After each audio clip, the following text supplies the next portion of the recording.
মাতাল বাতাস বইছে চারিদিকে। নিঃশব্দ পৃথিবীতে এখন শুধুই ঢেউয়ের গর্জন।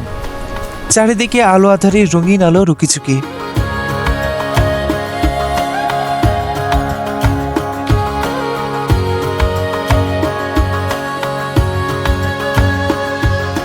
সেন্ট মার্টিনের আজকের বাতাসটা বড়ই দুষ্ট। সব কিছুকে কেমন নাচিয়ে চলেছে দেখুন বন্ধুরা, মনটাও নেচে উঠছে সাথে সাথে। একেবারে দুপুর রাতে বের হয়ে পড়েছি সেন্ট মার্টিনের এই খোলা হাওয়া আর সমুদ্রের গর্জন শোনার জন্য। এমন রাত জীবনে খুবই কম আসে, কারো জীবনে আসেই না। আর যার জীবনে আসে সে যে কতটা ভাগ্যবান তা তো সেই জানে।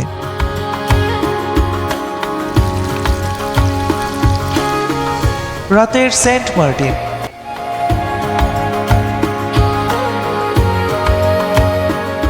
আজকের রাতে শুধু আপনাদের সেন্ট মার্টিনের স্নিগ্ধতায় ভিজিয়ে দেব না, জানাবো সামুদ্রিক মাছ আর খাবারের দামও, আর অনুভব করাবো রাতের সেন্ট মার্টিনের নিঃশব্দ সৌন্দর্য।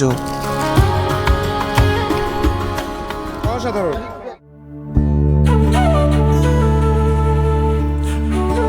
দীর্ঘ সমুদ্রযাত্রা শেষে সেন্ট মার্টিন পৌঁছে চমৎকার একটি বিকেল ও সূর্যাস্তের মায়া উপভোগ করে আমরা বের হলাম রাতের খাবারের খোঁজে।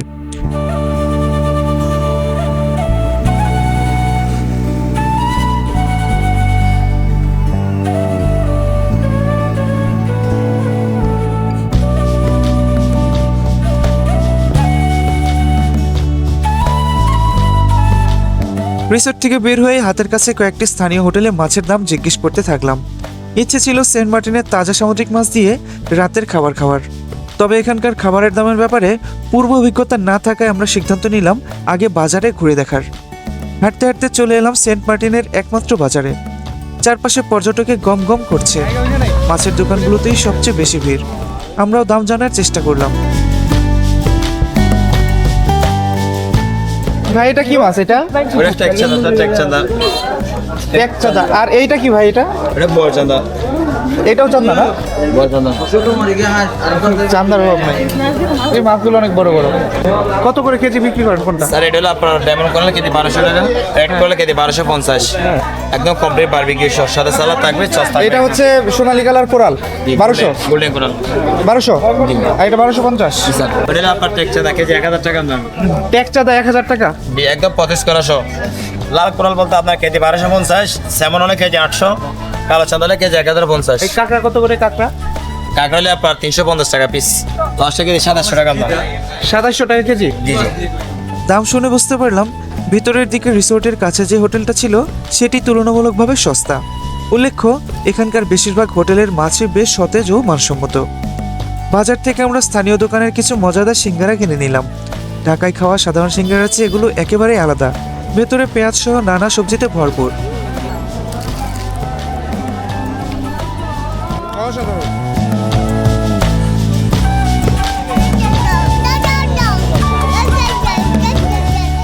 ভাগিনা ভাগ্নের জন্য একটি দোকান থেকে কিছু খেলনাও কিনে নিলাম আমরা। রিসোর্টের কাছে সেই হোটেলটিতে ফিরে এসে ঠিক করলাম তাজা রূপচাঁদা মাছ খাবো, সাথে থাকবে সবজি, ডাল, ভর্তা আর গরম ভাত। এটা কি সুরমা মাছ না? না না ভাইয়া, এটা হচ্ছে টুনা মাছ, এটা বাচ্চা টুনা। ও আচ্ছা, ছোট টুনা। এটা কি মাছ? এটা হচ্ছে কোরাল, এটা লাল কোরাল, এটা হচ্ছে কালো কোরাল। আচ্ছা, এগুলো পিস করে জি ভাইয়া। কত করে বিক্রি করেন?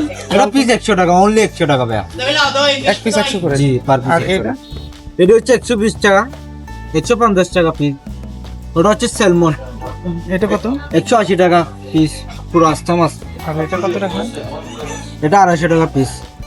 250 টাকা না? আপনারা তো নিছেন এটাই। আচ্ছা আচ্ছা। এটা হচ্ছে লাক্কা মাছ। লক্ষা? জি, লাক্কা মাছ। এটা কত করে? এটা হচ্ছে 170 টাকা পিস। এই রিজনেবল প্রাইসে সারি আর কি, একটু ডিসকাউন্ট দিয়ে সারি, তবে বেশি না। যদি আপনারা এই মাছের পাড়ার আশেপাশে থাকেন তাহলে এসে খেয়ে দেখতে পারেন। আমরা বাজারেও একটু গিয়েছিলাম, তো ওইখানে আসলে বিভিন্ন সাইজের মাছ দেখছিলাম। মনে হলো যে সবকিছু মিলে এখানে খারাপ না, ভালোই। পরিবেশটা একটু নিরিবিলি, খোলামেলা। মানে পরিবার নিয়ে আমরা এসেছি, সবাই খাবো, মানে আমরাই ভিতরে গেস্ট হিসেবে। আবার আমরা উঠে যাবো, আবার আরেক গ্রুপ আসবে, এরকম। ওইখানে ওই পাশে বসার জায়গা রয়েছে সুন্দর, এই পাশেও রয়েছে। দোকানের লোকজন খুব আন্তরিকভাবে রান্নার কাজে লেগে গেল। সবকিছুই তারা আমাদের চোখের সামনে তৈরি করবে, তাই কিছুটা সময় অপেক্ষা করতে হলো। এই ফাঁকে আমি রান্নাঘরে ঢুকে পুরো প্রক্রিয়াটা দেখছিলাম। নিজ হাতে তাজা রূপচাঁদা মাছের ভাজা নিয়ে টেবিলে এলাম। পাঁচ স্পেশালি আমি আলু ভর্তা নিচ্ছি, সবজি নিচ্ছি, এরপর মাছ নিচ্ছি, ডাল নিচ্ছি, সবকিছুই ফ্রেশ। ডালটাও সুন্দর লাগছে। সবকিছু একবারে অল্প সময়ের ভিতরে বানাইছে। মাছটা টাটকা ছিল, প্লাস ফ্রাইটা ভালো হয়েছে। ওভারঅল ওনার টোটাল প্যাকেজটা বেস্ট। সাধারণ খাবার অসাধারণ লাগলো আর কি। খাওয়া শেষ করে এখন আমরা আমাদের হোটেল রুমের দিকে যাচ্ছি। খাওয়া শেষে সবাই রিসোর্টে ফিরে এলাম। একটু রেস্ট করে নিই। বাতাসের শো শো শব্দ শুনতে পাচ্ছি। ও বাবা, আহ আহ কি শান্তি, আলহামদুলিল্লাহ। দেখুন বন্ধুরা, পূর্ণিমার চাঁদ দেখতে পাচ্ছি এখান থেকে শুয়ে শুয়ে। বাতাসে পাতাগুলো নড়ছে, খুবই দারুণ। সেন্ট মার্টিন এসে মনে হচ্ছে এখানে যদি থেকে যেতে পারতাম, শুধু সুখ আর সুখ। তা তো আর সম্ভব হয় না। আসলে যারা এখানে বসবাস করছেন তারাও স্ট্রাগল করছেন। আমাদের এই দ্বীপটা আসলে আমাদের জন্য একটা দারুণ উপহার আল্লাহ রব্বুল আলমিনের পক্ষ থেকে। তো এই উপহারকে আমাদের যত্ন করা উচিত, সম্মান করা উচিত, এবং এই দ্বীপকে বাঁচানোর জন্য আমরা যারা পর্যটক রয়েছি তাদের ভূমিকাও কিন্তু অনেক বড়। তো বন্ধুরা দেখুন পূর্ণিমার চাঁদ।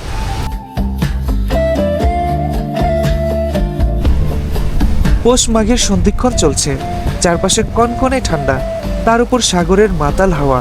ঠিক তখনই মনে হলো রাতের এই নীরবতায় সমুদ্রটা একবার না দেখলেই নয়। সমুদ্রের ধারে গিয়ে বুঝলাম পুরোপুরি জোয়ার চলছে। জোয়ারের পানি এসে টং দোকানগুলোর আঙিনা ছুঁয়ে ফেলেছে। তীর ধরে হাঁটার কোনো উপায় নেই। এই সময় সমুদ্র বেশ অশান্ত। একেবারে উত্তাল বাতাস বইছে, জোয়ার চলছে।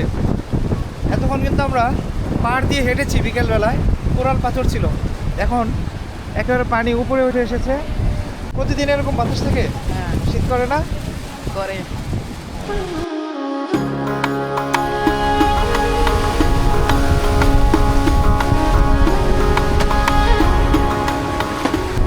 আল্লাহর কি কুদরত! একেবারে ছোট একটা দ্বীপ জোয়ারের পানিতে অশান্ত হয়ে উঠেছে, আবার যখন ভাটার সময় তখন শান্ত হয়ে যায়। আসলে আল্লাহর রহমত ছাড়া আমরা কিন্তু নগণ্য। একেবারে স্রষ্টা যে আপন হাতে, আপন মহিমায়, আপন কৃপায় আমাদেরকে বাঁচিয়ে রেখেছে, আমাদেরকে এত কিছু উপভোগ করার সুযোগ দিচ্ছে, তাই প্রকৃতির কাছাকাছি আসতে বোঝা যায়। দেখুন উত্তাল সমুদ্রের ঢেউ, একেবারে ঢেউ ভেঙে এই দোকানের ভিতর ঢুকে যাচ্ছে। এই দোকানের চেয়ারগুলো গুছিয়ে রাখা হয়েছে, পানি অনেক সময় নিচেও চলে আসে।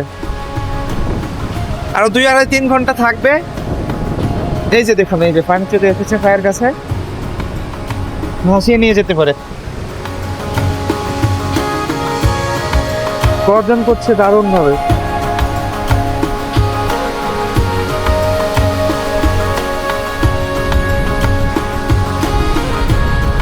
আমরা কিন্তু বিকালবেলা এখান দিয়ে হেঁটেছি, ভাটা ছিল।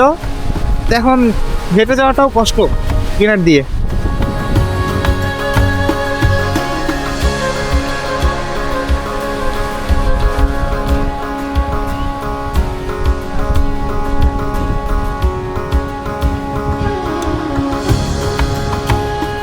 চাও তো দারুণ, চাটাও মজা। রং চা সব জায়গায় ভালো মতো স্বাদের হয় না, এখানে একটু লবণ দিয়েছে, একটু আদা দিয়েছে, আর লিকারটাও মোটামুটি কড়া, খুবই ভালো লাগছে।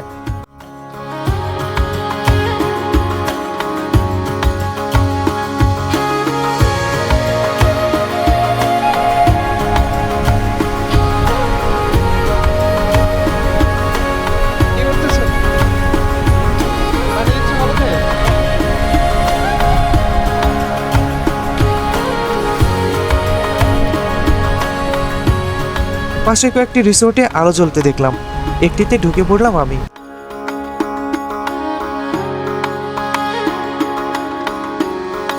আহা, দু চোখ জুড়িয়ে যায়। দ্বীপের সৌন্দর্যের সাথে তাল মিলিয়েই পরিবেশ বান্ধব রিসোর্টগুলো গড়ে উঠেছে। বাঁশ আর কাঠের তৈরি ছোট ছোট কটেজগুলো যেন পাখির বাসা। খুবই চমৎকার একটি রিসোর্ট। আমি একটু ঘুরে ঘুরে দেখছি রাতের বেলা যে আলো, আবছা আলো, আবছা আধার, এই পরিবেশটা খুবই মানিয়েছে, খুবই ভালো লাগছে। ঘুরে ঘুরে দেখছি এগুলো আমি এই ফাঁকে।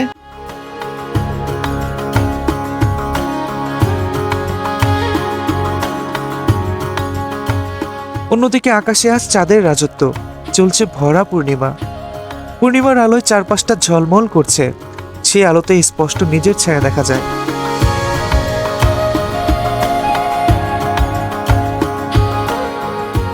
নারিকেল বাগানের ঝোড়ো বাতাসের ফাঁকে ফাঁকে চাঁদের উকিঝুঁকি মনকে আজ পাগল করে দিচ্ছিল।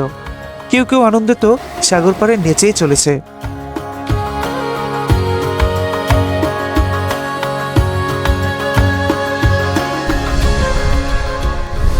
এই মাতাল বাতাসে আর সেন্ট মার্টিনের পূর্ণিমার চাঁদের আলো, সমুদ্রের গর্জন ঘরে থাকতেই দিচ্ছে না। রাত এখন প্রায় বাজে হচ্ছে 12টা 58। সমুদ্র দেখার জন্য বের হয়ে পড়েছি। রিসোর্ট থেকে বের হলেই সমুদ্র। এই যে সামনে, দেখি কোনো মানুষজন পাওয়া যায় কিনা।